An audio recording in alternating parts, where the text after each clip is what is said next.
I was handicapped when I got here because I was part freshman and part sophomore.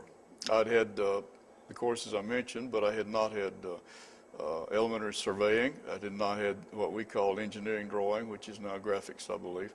It's all on the computer now, but in those days it was a drawing board and a T-square, and that's how you did it. So that handicap lasted all the way through school, and when I became a junior, I needed to be doing bridge design, either steel or concrete, and I couldn't because I didn't have the prerequisites.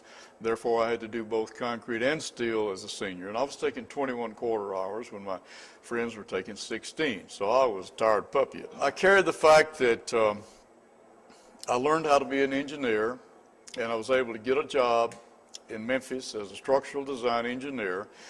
I had another problem, which I didn't mention, and that was the draft status. In those days, when you're 18 years old, if you're a male, you had to sign up for the military draft. And I joined the National Guard right out of high school, so I had 3 years of that, and then they automatically put you in some reserve. In my case, it was the Ready Reserve, and the card I had said that I was subject to a call to active duty in 30 days. Well, nobody hires a guy for 30 days, so I couldn't get interviews on campus.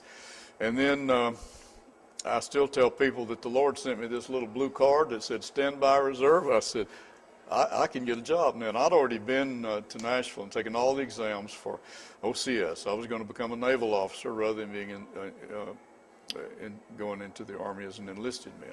But when I got to standby reserve, I realized I could get a job, so I hitchhiked from Tennessee Tech to Memphis and interviewed for 2 days, I believe. Rented a room for $1 a night.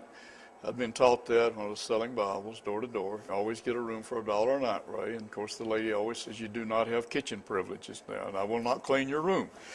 So I walked the streets and rode the city bus till I found a job, and I was just asked one question. Mr. Kenworthy said, Ray, can you do structural design, concrete design? And I said, yes, sir, I sure can. Dr. Prescott taught me how to do concrete design.